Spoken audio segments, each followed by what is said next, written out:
Congratulations keluarga besar LB Family. Saya bahagia sekali akhirnya saudara-saudara dan saya bisa tiba di hari terakhir dari puasa 21 hari kita. Selamat, Anda sudah mematahkan the cycle of defeat, sebuah lingkaran kekalahan di mana seringkali kita memulai sesuatu tetapi gagal untuk menyelesaikannya.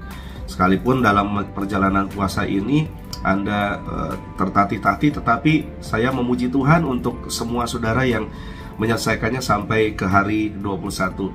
Saya ingat satu ayat ini yang kemarin saya bacakan di ibadah Jumat Agung, Ibrani 12 ayat 1-3 berkata, "Karena kita mempunyai banyak saksi, bagaikan awan yang mengelilingi kita, marilah kita menanggalkan semua beban dan dosa yang begitu merintangi kita, dan berlomba dengan tekun dalam perlombaan yang diwajibkan bagi kita. Marilah kita melakukannya dengan mata yang tertuju pada Yesus, yang memimpin kita dalam iman dan yang membawa iman kita itu pada kesempurnaan, pada perfection." Yesus ini yang dengan mengabaikan kehinaan, tekun memikul salib sebagai ganti sukacita yang disediakan bagi Dia yang sekarang duduk di sebelah kanan Allah. Ingatlah selalu akan Dia yang tekun menanggung bantahan yang sehebat itu terhadap dirinya dari pihak orang-orang berdosa, supaya jangan kamu menjadi lemah dan putus asa. Tuhan Yesus tekun menanggung ketika mulai dari lahir di kandang domba di sebuah desa kecil bernama Bethlehem, lantas lolos dari percobaan pembunuhan, lantas besar bertemu di sebuah kampung kecil bernama Nazaret dengan keluarga yang bukan keluarga kaya. Yusuf itu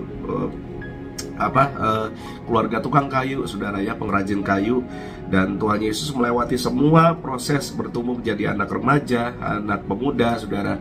Dan ketika tiba saatnya Dia memberitakan Injil, banyak oposisi, banyak fitnah, banyak serangan yang Yesus hadapi, tetapi Yesus keep pressing on. Tuhan Yesus terus maju, Tuhan Yesus tidak mau menyerah. Bahkan ketika di titik nadir, semua murid-murid meninggalkan Dia, Tuhan Yesus di Taman Getsemani berdoa dengan stres yang luar biasa, sampai pembuluh darahnya pecah, bercampur dengan keringat, keluar dari pori-pori.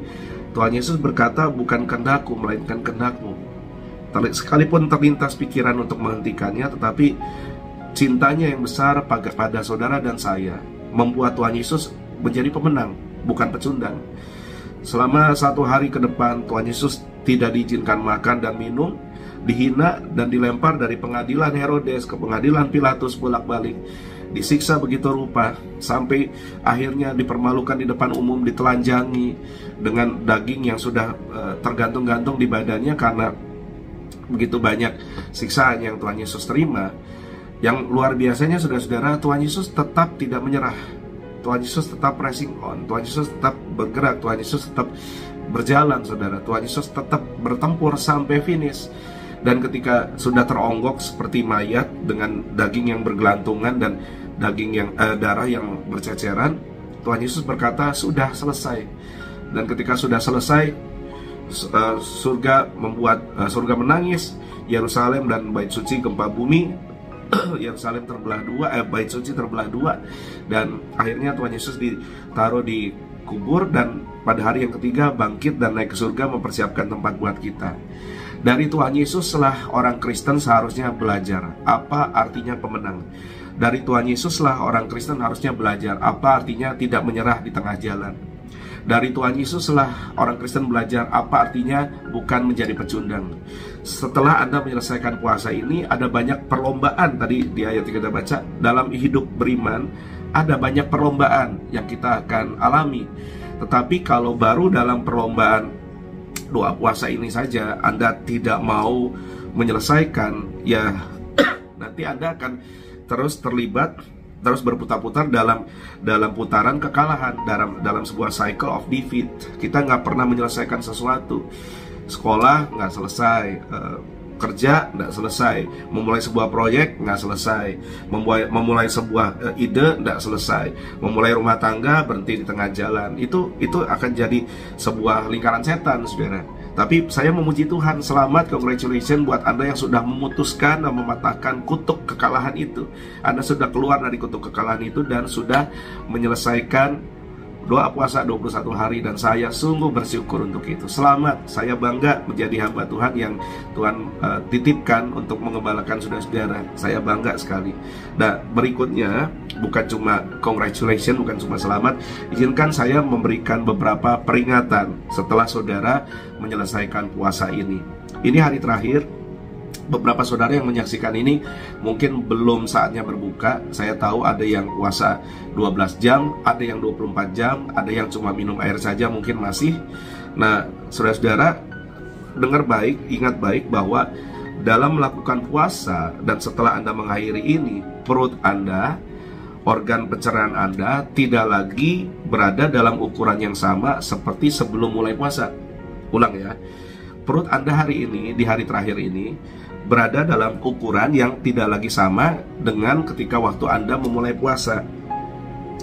Perut Anda mengecil. Makanya saya dengar beberapa testimoni dari jemaat bahwa kok di puasa ini ketika berbuka makanya nggak bisa banyak ya, makanya nggak bisa banyak, makanya cuma sedikit saja sudah kenyang. Nah, itu bukti bahwa perut kita mengecil, perut kita sudah mengecil. Nah, organ-organ yang ada di perut Anda, lambung, usus, dan berbagai macam organ pencernaan yang berhubungan dengan mencernakan makanan, selama puasa ini, selama 21 hari ini mereka istirahat, mereka tertidur, katakanlah mereka sedang sare ya, sedang ngaso, sedang istirahat. Nah, kalau saudara dan saya memakan terlalu banyak makanan setelah kita keluar dari puasa 21 hari ini, maka makan terlalu banyak setelah kita selesai puasa bisa berakibat pada kerusakan di organ pencernaan kita. Dan pada banyak kasus, saya bukan dokter, saya cuma baca-baca hasil riset ya saudara ya. Saya baca artikel. Ada banyak kasus di mana ketika mengakhiri puasa seseorang makan begitu banyak bisa mengalami kerusakan yang tidak bisa dikembalikan. Jadi peringatan saya adalah jangan makan terlalu banyak makanan setelah kita terbiasa puasa 12 jam atau 24 jam atau bahkan yang cuma minum air saja selama 21 hari.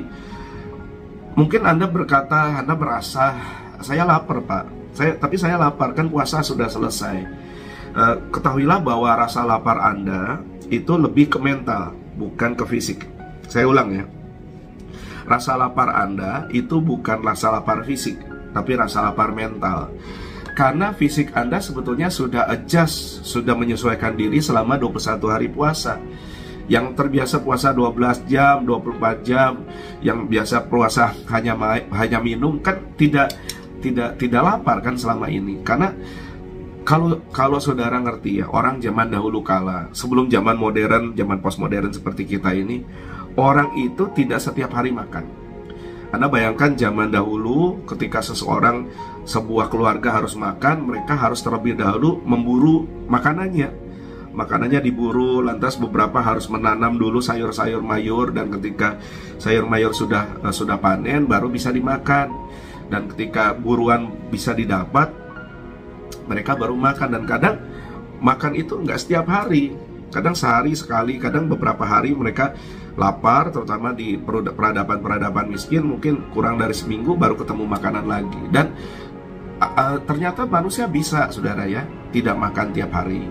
Dari puasa ini saya juga belajar bahwa yang biasanya saya bisa makan 3 makanan berat sehari dan ditambah dengan cemil sana sini dengan snack ya sekitar 5 kali porsi makanan sehari, ternyata tubuh saya bisa hidup dengan hanya 1 porsi makanan. Ternyata bisa, karena saya merubah ketika sudah masuk hari sekian belas, dari puasa minum air saja berubah jadi puasa 24 jam.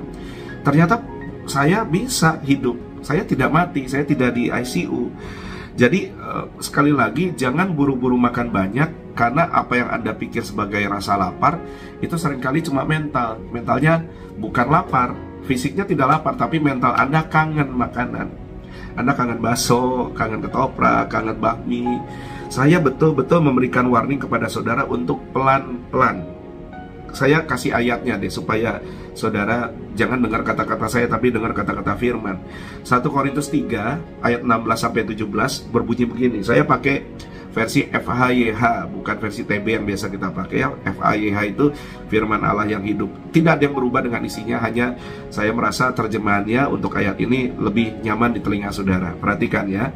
Tidakkah saudara menyadari, kata Rasul Paulus, bahwa saudara sekalian adalah rumah Allah, dan roh Allah hidup di antara saudara di dalam rumahnya. Apabila seseorang mengotori dan merusak rumah Allah, ia akan dibinasakan oleh Allah. Sebab rumah Allah suci dan bersih, dan saudaralah rumah itu. Jadi kita mungkin sudah berpuasa, good, baik. Tetapi setelah puasa kalau buru-buru kita makan tanpa rem gitu, itu merusak, dan Allah akan berurusan dengan Anda. Ya, misalkan Anda terus kena diare atau perut Anda terasa panas ya, Anda nyeri perut, dan Anda buang air dan meminta pertolongan Tuhan di dalam toilet sambil duduk, sambil berbahasa roh. Tuhan mungkin akan ngomong, kan sudah saya bilang lewat Pak Asaf, kan sudah saya bilang lewat Pendeta Asaf, gitu saudara ya. Jadi pelan-pelan kembalilah ke pola makan yang normal, tetapi tidak buru-buru ya. Terus kalau yang selama puasa berhasil menahan hawa nafsu, tidak merokok, sudah lepas dari ikatan-ikatan zat adiktif, sudah lepas dari ikatan onani masturbasi, ya setelah puasa jangan balik lagi saudara ya. Jadi harus ngerti gini, semakin lama Anda puasa, durasi puasa kita, maka semakin lama pula kita harus pelan-pelan kembali ke pola makan yang normal. Ulang ya, semakin lama puasa, maka semakin lama pula waktu yang dibutuhkan untuk kita pelan-pelan kembali ke pola makan normal ya. Jangan buru-buru. Nah, saya sekali lagi mengingatkan, jangan buru-buru normal karena organ pencernaan kita sedang tidur. Jadi pelan-pelan bangunkan dia. Jangan kaget kalau Anda langsung siram kopi hitam, Anda langsung siram gulai kambing, ya sate kambing, atau nasi goreng pedas gitu ya saudara. Nanti Anda akan sakit sendiri ya. Anda akan sakit sendiri karena organ tubuhnya kaget. Pelan-pelan bangunkan mereka dengan dengan air, dengan sup yang sangat lembut ya, dengan bubur yang sangat lembut. Ini terutama untuk saudara-saudara yang berpuasa 24 jam atau puasa air saja. Makanlah, bukalah, kembalilah dengan makanan mungkin sehari sekali atau sehari 2 kali dengan makanan yang sangat lembut.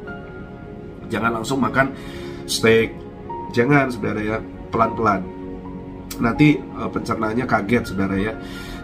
Makan beef stew, makan semur daging tapi yang lembut, dagingnya kebanyakan kuahnya gitu saudara ya. Terus kalau Anda mau makan nasi juga, nasinya nasi berkuah ya.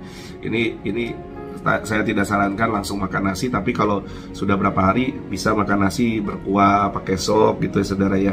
Nah, setelah beberapa hari baru Anda bisa kembali ke pola makan normal ya.